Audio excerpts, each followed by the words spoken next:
ঠান্ডার দিন এসে গেছে, তাই আমরা সবাই বাঙালিরা এখন পিঠে পার্বণ নিয়ে ব্যস্ত থাকি। তাই আমি সেইরকমই একটা পিঠের রেসিপি নিয়ে আপনাদের কাছে চলে এসেছি। অসংখ্য ছিদ্রযুক্ত সরু চাকলি পিঠা, আর এটা খুব সুন্দর হয়, বানানো খুব সহজ।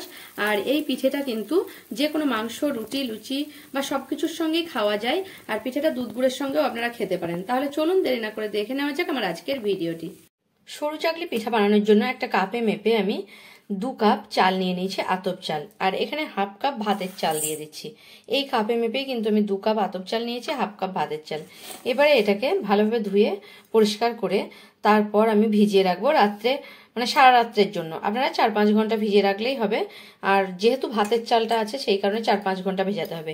নইলে শুধু আতপ চাল হলে 2 ঘন্টা ভিজিয়ে বা 1 ঘন্টা ভিজিয়ে দিলেই হবে। আর আপনারা শুধু কিন্তু আতপ চালেও করতে পারেন, কিন্তু আপনারা 2 কাপের মধ্যে একটা মেজারমেন্ট করে 2 কাপে যদি হাফ কাপ ভাতের চাল মেশান তাহলে কিন্তু পিঠেটা খুব সুন্দর হবে, একটা ভালো একটা সফট ভাব আসবে পিঠেটার মধ্যে। এটাকে ভিজিয়ে রেখে দিচ্ছি রাত্রের জন্য। রাত্রে ভিজিয়ে রাখছি, সকালে আমি বানাবো। আপনাদের বললাম যেরকম সেরকম ভাবে করবেন। দেখবেন আতপ চাল যদি এইভাবে 1 মুঠো ভাতের চাল মেশান তাহলে কিন্তু খুব সুন্দর হবে পিঠেটা। পরের দিন সকালে ফিরছি আমি। এখন আমি চালটাকে সারা রাত ভেজানোর পরে এখন গ্রাইন্ডারের জারে নিয়ে নেব। গ্রাইন্ডারের জারে পুরোটা নিয়ে নিচ্ছি। এবারে পেস্ট করে নেব। আর এখানে এর সঙ্গে একটু মৌরি আর আদা দিয়ে দিচ্ছি, একসঙ্গে আমি বেটে নেব। এখন আমি গ্রাইন্ডারের জারে পিষে নিয়েছি, এখন আমি নামিয়ে নিচ্ছি এটা। এবার এখানে 1 গ্লাস মতো বা 2 গ্লাস মতো জল আমি দিয়ে দিলাম। 1 গ্লাস নয়, সরি, 2 গ্লাস জল দিয়ে দিলাম। আর দিয়ে দেবো 1 চামচের 1 চামচ লবণ। এই পিঠেটা কিন্তু যদি মোটা হয় ব্যাটারটা তাহলে একদমই ভালো হবে না, কারণ মোটা হলে একদমই ভালো হবে না সরু চাকলি পিঠা। এরকম পাতলা দুধের মতো হতে হবে। দেখুন, দেখলে নিশ্চয়ই বুঝতে পারছেন, পুরো পাতলা। এখানে সরু চাকলি পিঠাতে আরেকটা জিনিস দিলে খুব সুন্দর হয়। এখানে সাদা তিল নিয়ে নিয়েছি। এটা আমি সাদা ফ্রাই প্যানে, এমনি ফ্রাই প্যানে সাদা তিলটাকে আমি ভেজে নিচ্ছি। আর মিডিয়াম টু হাই ফ্লেমে দিয়ে তিলটাকে আমি একটু রোস্ট করে নেব। তিলটাকে আমি এখন হালকাভাবে গোল্ডেন ভাবে ভেজে নিয়েছি। এখন আমি গ্যাসের ফ্লেমটা বন্ধ করে দিচ্ছি। আর আমি এটা দিয়ে দেব এখানে যে ব্যাটারটা তৈরি করেছি ব্যাটারের মধ্যে দিয়ে দেব। ব্যাটারটা আমার এখন পুরোপুরি রেডি। এই পিঠাটা বানানোর জন্য এখানে একটা প্লেটে আমি সাদা তেল নিয়ে নিচ্ছি অল্প পরিমাণে। আর এখানে একটা বেগুনের পিছনটা কেটে নিয়ে নিয়েছি।